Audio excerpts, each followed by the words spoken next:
সম্মানিত সুদী, রমজানের শেষ দশকের দোয়া, আল্লাহুম্মা ইন্নাকা আফুন তুহিব্বুল আফওয়া ফাফু আন্নি।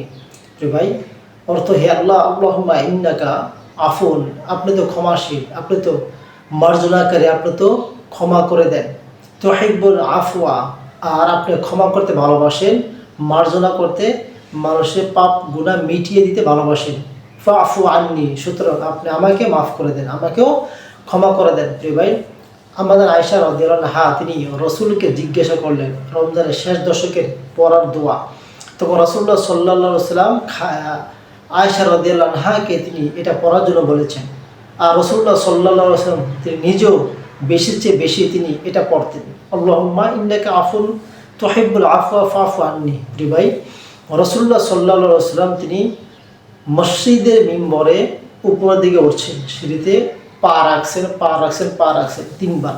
তো তিনবার তিনি আমিন আমিন আমিন বলেছেন। উপস্থিত মুসল্লিরা জিজ্ঞেস করলেন, আপনি কেন বা কী কারণে আমিন আমিন বললেন? তখন রাসূলুল্লাহ সাল্লাল্লাহু আলাইহি ওয়াসাল্লাম বলেন যে ফেরেশতাগণ, কারণ যারা রসুল বা পয়গম্বর তারা তো সরাসরি ফেরেশতাদের সাথে কথা বলেন এবং তাদের সাথে অনেক কিছু আদান প্রদান হয় যা সাধারণ মানুষের কাছে বা নিকটে হয় না।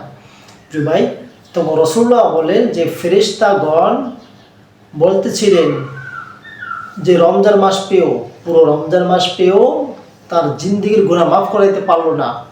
অনৈতিক, অনিসলামিক, অসামাজিক কাজ, গুনাহের কাজ, নাফরমানি, এগুলো সে মার্জনা বা মিটাইতে পারলো না। আল্লাহর নিকট থেকে কান্নাকাটি রোনাজারি করে সে মাফ করাইতে পারলো না, সে যেন ধ্বংস হোক, এটা ফেরেশতারা বললেন।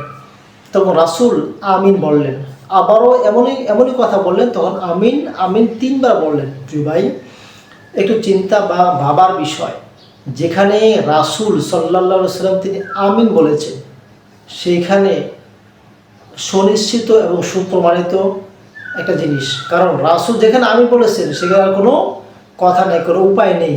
অতএব আসুন পবিত্র এই রমজান মাসে, যেহেতু গুনাহ মাফের মাস, মাগফিরাতের মাস, কোরআন নাজিলের মাস, সওয়াবের মাস, এই যে বরকতপূর্ণ ফজিলতের মাস, মহত্বপূর্ণ একটি মাস পাইয়াও, পুরো রমজান মাস পেয়েও যদি আমাদের জিন্দির গুনাহ মাফ না করিতে পারি, তাহলে আমার মতন হতভাগা, আমার মতন এত নিকৃষ্ট বা খারাপ ব্যক্তি আর অন্য কেউ আছে কি না, সেইটা আপনারা একটু ভাববেন।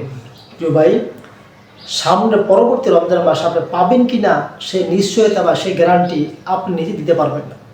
আমার মতন, আপনার মতন কত লোক ছিল, তারা নিজেরাই বলেছে যে সামনে রমজানে এসে অনেক কিছুই করবো, বা সামনে রমজানে আল্লাহর কাছে মাপ চাবো বা আমার জিন্দেগি গুনাহ মিটানোর চেষ্টা করব। এরকম অনেকেই পরিকল্পনা প্ল্যান করেছিল, কিন্তু তাদের অনেক পরিকল্পনা সব বিফলে ব্যর্থ।